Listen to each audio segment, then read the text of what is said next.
Fala aí, pessoal. Vamos iniciar mais uma avaliação de relatório gerencial e agora vamos falar um pouquinho sobre o HGBS 11, que também é o primeiro relatório desse fundo que eu vou analisar, que eu vou fazer o acompanhamento mensal. É mais um shopping. E os shoppings eles vêm ganhando, principalmente nesses últimos meses, uma grande notoriedade, assim, são fundos muito procurados por causa da questão da queda da taxa Selic, que de fato impacta muito. Inclusive eu fiz um vídeo, que é esse vídeo aqui no meu canal, que eu mostro alguns fundos, três segmentos que vão se beneficiar com a queda da taxa de juros, e um deles é, ou melhor, são os shopping centers. Então vamos para o HGBS, o relatório agora, deixa eu pegar minha setinha aqui. É um fundo que eu tenho em carteira, inclusive, que é agora de novembro, relatório gerencial. Pessoal, o relatório do HGBS, como vocês vão avaliar, é um dos melhores relatórios que a gente tem de fundo imobiliário. A Red faz um baita de um trabalho e é um relatório muito didático. Ele tem muita informação. Tanto é que se vocês observarem aqui não vai dar para ver, tem 52 páginas de relatório, acho que dá para ver aqui no cantinho, né? Tem 52 páginas, dá para ver aqui. 52 páginas. Ele tem página, ele coloca, diferentemente dos fundos que a gente avaliou, ele coloca de shopping, né, tanto o HSML como o XPML, ele coloca os resultados de cada um dos shoppings. Veja que ele tem uma página para cada shopping, é bem bacana, e a diversificação dele é muito grande, como vocês vão ver, mas é um relatório bem didático que vale a pena a leitura. Então aqui só um overview do relatório. Cota patrimonial 224, cota de mercado 223, está um pouquinho abaixo ainda, então já vem emissão. Também teve uma emissão recentemente aí do HGBS, valor de mercado 2,8 bi, 12 milhões de cotas, 102 mil cotistas. Ele é um fundo que possui um pouco menos de cotistas, exatamente até pelo valor da cota de mercado. Se a gente for pegar, embora isso não tenha nada a ver com a questão de ser caro ou barato, mas é uma questão da facilidade do acesso, né? Porque aqui você consegue comprar, por exemplo, quase 3 cotas do HSML, enquanto aqui você precisa de R$ 220 para comprar uma cota do HGBS. E que bom que esse fundo ainda não veio com essa ideia de querer desdobrar, não vejo necessidade alguma, é um baita fundo imobiliário. Aqui, como vocês podem ver, ele cobra 0,6 de taxa de administração.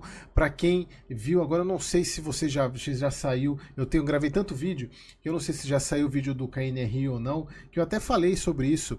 Um fundo daquele tamanho, com praticamente, se a gente pegar quase 2 vezes o patrimônio do HGBS, embora sejam segmentos diferentes, mas a taxa ser mais de 1%, aqui 0,60%, vocês verem que não tem necessidade da taxa do KNRI ser tão alta daquele jeito. Não cobra taxa de performance, que é o que eu gosto bastante. Como eu falo, não tem sentido cobrar.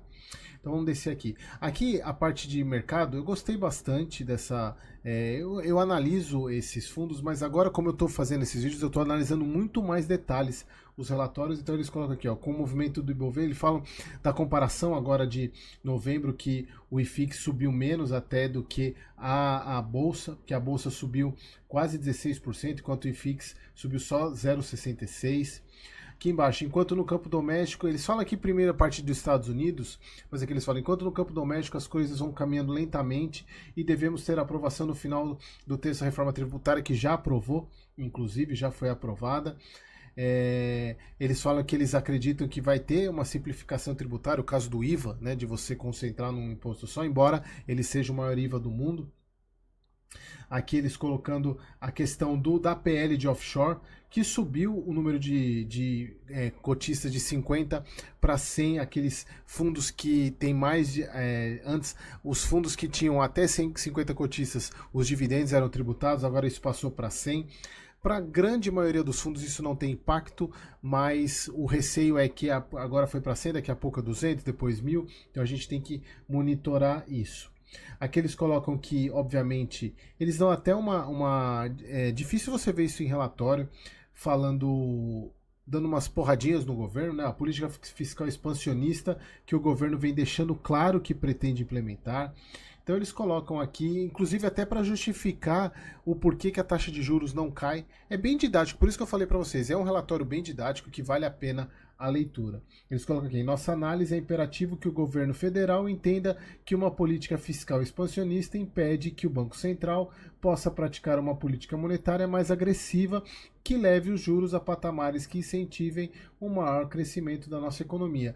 Aqui é importante que eles mostram exatamente qual é o sentimento das pessoas que de fato entendem de economia, que não é o Campos Neto, não é o Banco Central que não quer, que está de birrinha com o governo, que não quer baixar a taxa.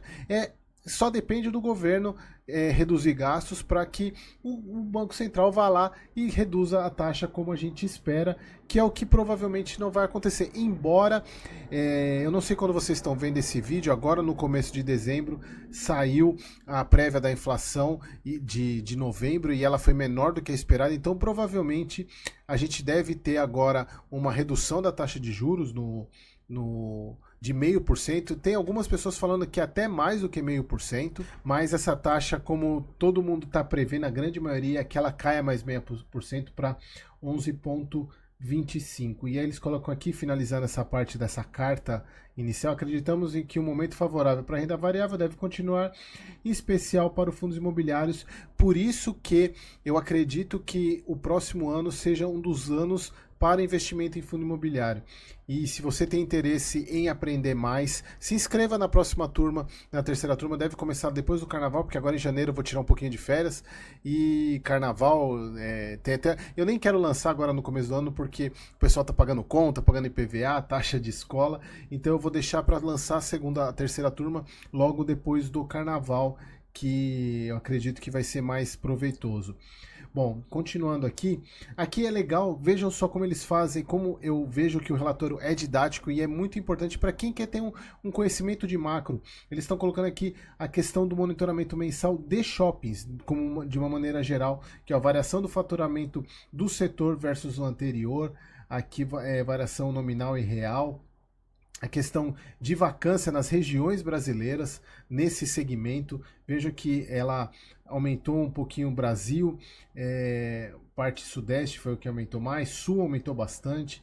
Então a gente é bem legal que vocês conseguem ver como é que está a região antes de entrar no próprio fundo. Então aqui o acompanhamento da vacância mediana dos shopping center, e aqui a questão dos indicadores do HGBS. O portfólio do fundo apresentou vendas de R$ 1.153 por metro quadrado, o que apresenta um crescimento de 4,9%, considerando o portfólio de outubro de 2022, e um acumulado desse ano de 9,3%, o que é bem bacana. Isso a gente viu nos outros fundos de shopping também, eles vêm crescendo, o que é importante.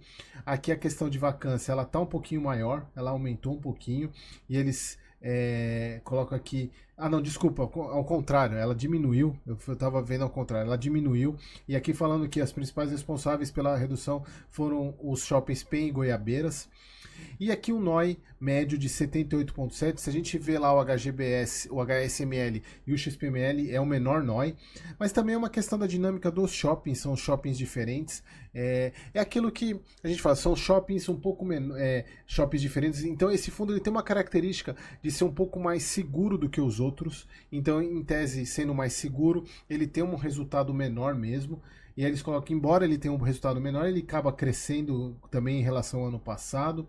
Aqui, olha só como a gente consegue ver o impacto de cada um dos shoppings no resultado. E aí a gente vê que tem alguns shoppings que ele tem pouca participação, alguns que ele tem bastante participação, o West Plaza, que é aqui no Rio de Janeiro, shopping bem legal. E aí a gente vê aqui que tem alguns shoppings, por exemplo, o Parque Dom Pedro, que é o shopping lá de Campinas, embora ele tenha só 10%, mas olha o NOI, 123,8%, o Jardim Sul, que são o shopping Jardim Sul é um shopping mais elitizado, aqui o Vila Lobos também é outro shopping, 205 é o que eleva, o que mantém o NOI acima, e a gente tem alguns shoppings como Goiabeiras, que teve, embora ele tenha tido redução da vacância, mas é o que apresentou um NOI negativo que joga o NOI para baixo. Aqui é o ponto mais importante desse relatório, esse que eu vou comentar agora, que são as aquisições. O fundo está comprando, ele está comprando muito. Isso me deixou muito feliz até por ser cotista. Aqui, olha só, ele comprou conclusão da aquisição da fração de 60% do Shopping Capim Dourado, com uma vacância, ele tem uma vacância pequena, 3,5, uma ABL total de 39,2, o operador é o Som Malls. Ele, olha só, ele tem a parte de lazer. E olha só, vocês vão ver mais para baixo, porque ele coloca, inclusive, as movimentações de cada shopping, de lojas. Eu achei, assim, é muito bacana esse tipo de informação. Outra compra, proposta de aquisição de 65% do Boulevard Shopping Bauru. E tem um cap rate de 9%, considerado Noi Caixa, um cap rate muito bom, muito legal também. Aqui o shopping tem uma vacância um pouquinho mais alta do que a do outro, mas a BL total 34,7, operador Alus. Aqui, ó, principais operações: Renner, Riachuelo, Centauro, Farm, Outback. Tem cinema, então olha só, é bem legal isso. Outra compra, proposta de aquisição de 60% do Shopping Jardim Sul, que a aquisição foi aprovada pelo CAD. Então, até eles colocam aqui que o fundo já é proprietário de 40% e, superadas as condições resolutivas, o fundo passará a deter a 100%, observado o mínimo de 90% do Shopping Jardim Sul. E olha só, vacância de 3,5%, a BL de 20%, o grande shopping também. É bem antigo, olha só, 1990. É lá na Giovanni Gronchi, em São Paulo, para quem conhece a região ali, é uma região bem bacana.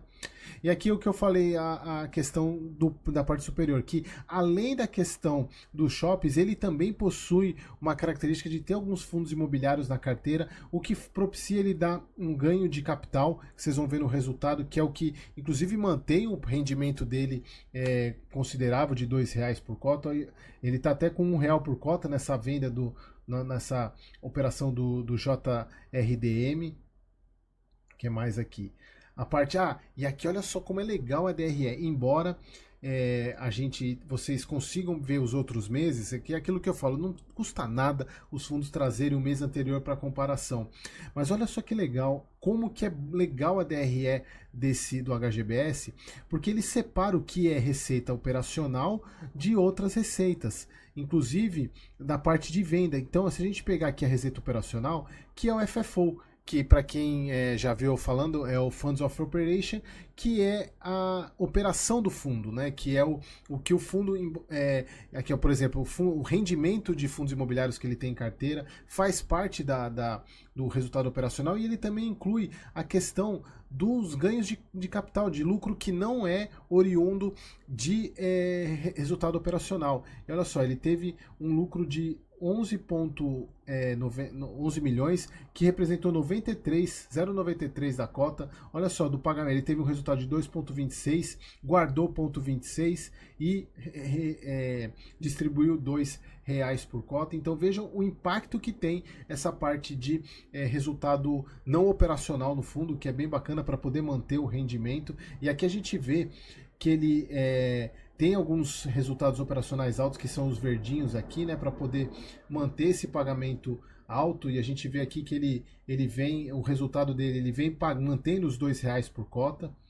Em alguns momentos ele usa um pouco de reserva, em outros momentos ele consegue guardar. Eu acho muito bacana essa gestão. E eles até colocam aqui, considerando as premissas de projeção, resultados do fundo, indicamos a manutenção atual do patamar para dezembro de R$ 2 por cota, o que provavelmente deve acontecer para o ano que vem também. Aqui na parte de rentabilidade, ele traz. Veja como é bem detalhado o relatório, porque ele fala da TIR, da taxa interna de retorno. É difícil vocês verem relatório com esse tipo de informação. Aqui, a dinâmica da TIR. Olha só, a TIR de 2023 está com 24% desde o início. 1089, é um baita fundo imobiliário, assim, não tem muito o que falar. E a gente vê aqui o gráfico de rentabilidade, ele traz para a base 100 para poder fazer a comparação, embora ele seja tá 200 e pouco, né, ele traz para a base 100, mas a comparação com o CDI é gigantesca. Aqui a liquidez é um fundo que tem uma liquidez alta, por mais que ele tenha esse valor de cota em 223, mas ele tem uma liquidez, e aqui a gente vê que ele está bem na média, né, das cotações, né, ele está bem na média, o que é bem interessante, embora assim, não é um fundo que é um pouco mais complexo de você investir, porque você precisa de um pouco mais de dinheiro para comprar. E olha só, o fundo encerrou com 18 shoppings, ele tem 13 distribuídos em 13 cidades, 6 estados, sendo 13 detidos de forma direta e 4 através de outros fundos imobiliários. Eles colocam aqui, ó, destacamos que a carteira já reflete a subscrição da última emissão, como eu falei no início para vocês, e bem como a aquisição de 60% do shopping Capim Dourado. Pessoal, assim, o HGBS vem fazendo várias aquisições, o que me deixa muito feliz como cotista. Aqui os imóveis, né, ele vê toda a parte de diversificação dos shoppings. Obviamente São Paulo é a maior região, 81%, Tocantins 8%, Rio Grande do Sul 4%, Santa Catarina 4%, Rio de Janeiro 2%, Mato Grosso 1%. Aqui a alavancagem muito tranquila, 7,5%, bem tranquila, IPCA mais 8%, CDI mais 2,4%, tranquilinho. Para quem tem visto, inclusive quem assistiu a live que eu fiz sobre CRI e falei sobre high yield, high grade, vocês vão ver que são CRIs bem tranquilos de gerenciar.